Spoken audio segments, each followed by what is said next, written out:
Hello everyone, welcome back to this channel. तो आज हम ऐसे 3 क्वेश्चन के बारे में बात करेंगे। यदि आप वो 3 क्वेश्चन कंप्लीट कर लेते हो तो आपके बोर्ड एग्जाम में 10 से 12 नंबर पक्के आ सकते हैं। यानी ओनली फॉर 3 क्वेश्चन यदि हम कवर कर लेते हैं तो बोर्ड एग्जाम के अंदर हम आराम से 10 से 12 नंबर पक्के ला सकते हैं। तो आज हम उन 3 क्वेश्चन के बारे में ही डिस्कस करेंगे। तो आज हम केवल एक क्वेश्चन के द्वारा ही उन तीनों क्वेश्चन को कवर करेंगे। एक क्वेश्चन से ही हम तीनों क्वेश्चन को कवर करेंगे और एग्जाम में हम 10 से 12 नंबर पक्के प्राप्त कर सकते हैं। तो आइए वो 3 क्वेश्चन कौन कौन से हैं। तो हमें ओनली माध्य, माध्यक और बहुलक इन 3 क्वेश्चन को कवर करना है।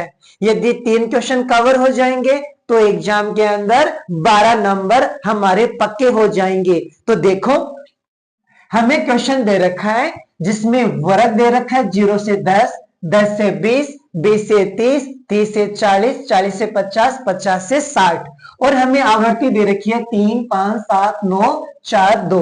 तो सबसे पहले हम ज्ञात करेंगे माध्य यानी समांतर माध्य हम ज्ञात करेंगे। तो हम क्या करते हैं कि जो समांतर माध्य है उसकी 3 वृत्ति होती है। यानी समांतर माध्य को हम 3 तरीके से ज्ञात कर सकते हैं। प्रत्यक्ष रीति, कल्पित माध्य जिसे हम लघु रीति भी बोलते हैं, और पग विचलन या पद विचलन रीति से। तो हम केवल किस रीति से करेंगे? कल्पित माध्य से करेंगे। हम करेंगे कल्पित माध्य। तो देखो, सबसे पहले हम वर्ग वाला कॉलम बनाएंगे, उसके बाद जो f की वैल्यू दे रखी है उसका कॉलम बना लेंगे। तो समांतर माध्य ज्ञात करते हैं तो हमें अक्ष की वैल्यू भी चाहिए। तो अक्ष की वैल्यू कैसे ज्ञात करते हैं? जो वर्ग की दोनों सीमा दे रखी है इनको जोड़ना है और 2 का भाग देना है। 10 जीरो होते हैं 10, 10 में 2 का भाग देंगे हमारे पास कितना आएगा? 5। 10 और 20 कितने हो जाते हैं? 30। 2 का भाग देंगे हमारे पास कितना हो जाएगा? 15। इनका मध्य बिंदु हो जाएगा 25, इनका हो जाएगा 35, इनका हो जाएगा 45, इनका हो जाएगा 55। तो हमने अक्ष की वैल्यू ज्ञात कर ली है। तो सबसे पहले हम समांतर माध्य का फॉर्मूला लिखते हैं कि हमें कौन कौन से कॉलम बनाने हैं। तो समांतर माध्य का फॉर्मूला लगता है a plus sigma F D बटे सिग्मा एफ। यानी एफ और डी का कॉलम लिख के लाना है, उसकी हमें टोटल करनी है। तो एफ हमारे पास है लेकिन हमारे पास क्या नहीं है? डी नहीं है। तो सबसे पहले हम डी निकालेंगे। डी का फॉर्मूला लगता है अक्ष में से आपको ए की वैल्यू को लेस करना है। अक्ष की वैल्यू हमारे पास है लेकिन हमारे पास किसकी वैल्यू नहीं है? ए की वैल्यू नहीं है। तो ए की वैल्यू को आपको मानना है, ए की वैल्यू को कल्पना करके मानना है। जो आपके पास अक्ष की वैल्यू है इसमें से कोई भी एक संख्या को आप ए की वैल्यू मान सकते हो। तो प्रायकर यदि हम बीच की संख्या मानेंगे तो हमारे लिए बेटर रहता है। 5 भी मान सकते हो, 15 भी मान सकते हो, 45, 55 कुछ भी मान सकते हो, लेकिन बीच की वैल्यू मानेंगे तो हमारे कैलकुलेशन में आसानी रहेगी। तो हमने ए की वैल्यू को माना है 25। फॉर्मूला है अक्ष की वैल्यू में से ए की वैल्यू को घटाना है। तो 5 में से 25 जाएंगे माइनस का 20, 15 में से 25 जाएंगे तो माइनस का 10, 25 में से 25 जाएंगे तो आएंगे 0, 35 में से 25 जाएंगे आएंगे 10, 45 में से 25 जाएंगे आएंगे 20, 55 में से 25 जाएंगे हमारे पास आ गए 30। तो हमने डी की वैल्यू भी ज्ञात कर ली है। अब हमें क्या करना है? एफ और डी को गुणा करना है। तो एफ को डी से गुणा करेंगे। एफ का वैल्यू यह रही और डी की वैल्यू यह रही। 3 को 20 से गुणा करने पर माइनस के 60, 5 को 10 से गुणा करने पर माइनस के 50, 7 को 0 से गुणा करने पर 0, 9 को 10 से गुणा करने पर 90, 4 को 20 से गुणा करने पर 80 आएंगे, 2 को 30 से गुणा करने पर 60 आएंगे। अब हमारे पास कुछ वैल्यू तो माइनस की है, कुछ वैल्यू प्लस की है। तो हमें माइनस की अलग टोटल करेंगे तो माइनस के आ जाएंगे 110। इन प्लस की टोटल करेंगे तो हमारे पास आएंगे 230। अब माइनस की वैल्यू छोटी है, प्लस की वैल्यू बड़ी है। तो प्लस की वैल्यू में से माइनस की वैल्यू को लेस कर देंगे तो हमारे पास आएगा सिग्मा एफ डी। 230 में से 110 घटाएंगे तो हमारे पास आ जाएंगे 120। और हमें क्या चाहिए, सिग्मा एफ, यानी एफ की टोटल करेंगे तो एफ की टोटल करने पर हमारे पास आ जाएंगे 30। अब हम क्या करते हैं, इन दोनों वैल्यू को फॉर्मूले के द्वारा लिख देते हैं। ए की वैल्यू दे रखी है 25 प्लस सिग्मा एफ डी का मान दे रखा है 120, एफ की वैल्यू दे रखी है 30, 0 से 0 गया, 3 का भाग 12 में जाता है 4 बार, यानी 25 प्लस 4 बराबर 29, यानी समांतर माध्य हमारे पास कितने आ जाएंगे, 29 आ जाएंगे। तो समांतर माध्य 4 नंबर का आ जाएंगे हमारे पास, माध्यक भी लगभग 4 नंबर का आता है और बहुलक का सवाल भी हमारे क्या आता है, 4 नंबर का आता है, कोई 3 नंबर का आ जाएगा। इसलिए मैंने कहा है कि आपके 10 से 12 नंबर 100% मान के चलो पक्के हो जाएंगे यदि आप इस 3 क्वेश्चन को कवर कर लेते हैं। तो यहाँ पर मैंने समांतर माध्य को अच्छे से समझा दिया है। करना क्या है, वर्ग और अफ की वैल्यू मिलेगी आपको अक्स की वैल्यू ज्ञात करनी है। उसके बाद हम डी की वैल्यू ज्ञात करेंगे, एफ की वैल्यू को डी की वैल्यू से गुणा कर देंगे, जो माइनस के अलग टोटल करेंगे प्लस के अलग टोटल करेंगे, दोनों को लेस कर देंगे, फॉर्मूला लिखेंगे ए प्लस सिग्मा एफ डी बटे एफ। ए की वैल्यू 25 लिखी और इसकी वैल्यू 120 है, एफ की वैल्यू 30 है, 0 से 0 गया, 3 का भाग 12 में जाएगा 4 बार, 25 4 कितने हो जाते हैं, 29। तो हमने समांतर माध्य तो कंप्लीट कर लिया है। अब हम बात करते हैं माध्यक। माध्यक को कैसे निकाला जाता है इसको भी हम अभी के अभी कंप्लीट कर लेते हैं। तो आपको क्या करना है, जो क्वेश्चन दे रखा है उसे वैसा वैसा लिखना है। यहां मैंने क्वेश्चन को लिख दिया है, ये वर्ग आ गया, ये हमारे पास एफ की वैल्यू आ गई है। हमें ज्ञात करना है माध्यक, तो माध्यक के लिए आपको ओनली फॉर एक एक्स्ट्रा कॉलम बनाना है, संचय आवर्ती, जिसको हम बोलेंगे सीएफ।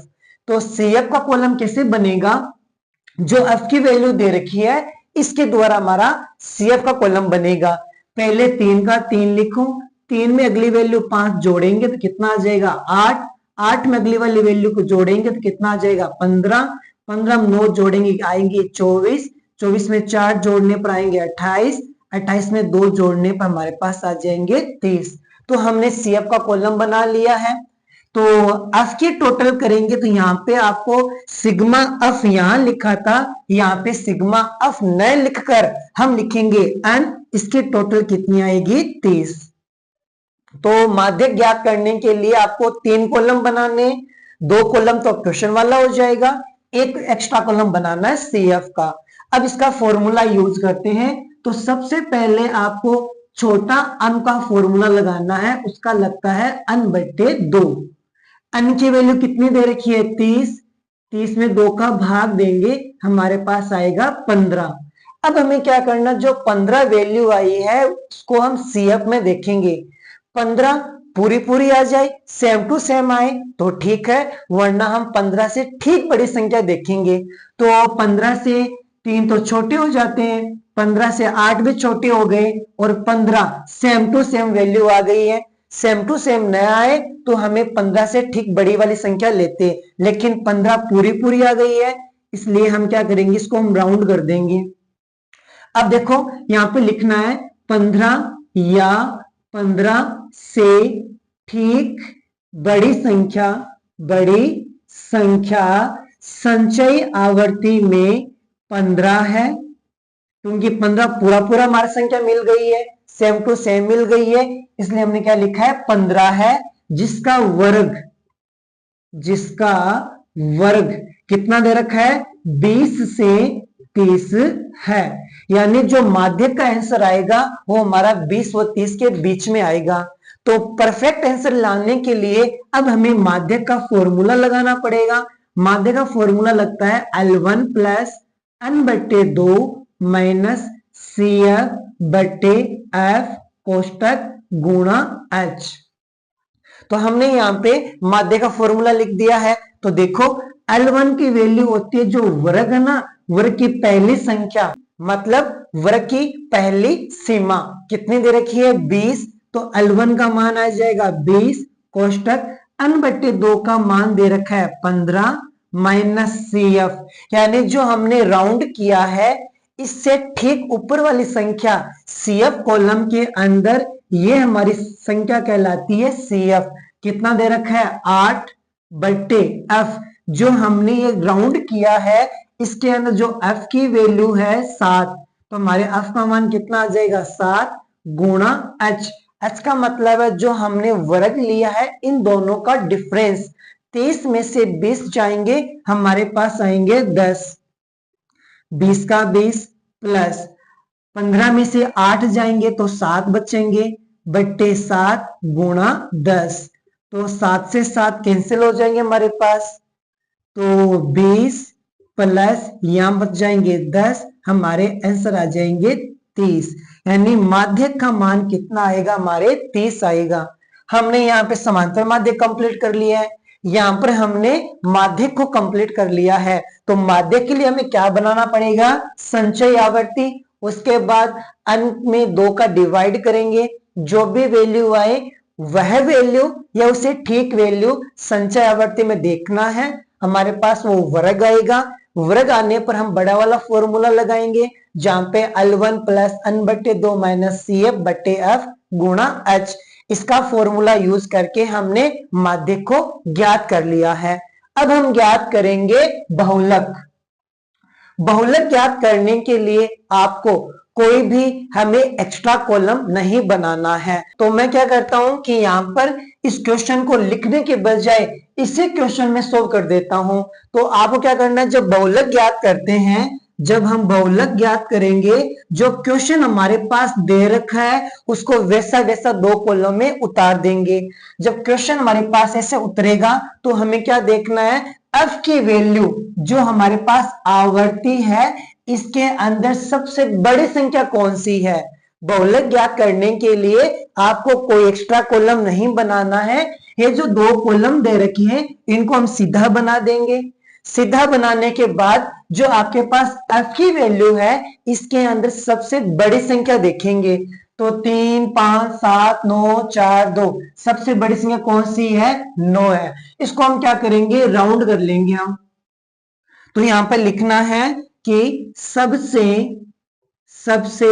बड़ी आवर्ती, सबसे बड़ी आवर्ती कितनी है 9 है, जिसका संगत वर्ग, तो इसका संगत वर्ग कितना दे रखा है 30 से 40 है, 30 से कितना है 40 है, यानी जो हमारे पास बहुलक आएगा वो 30 व 40 के बीच में आएगा।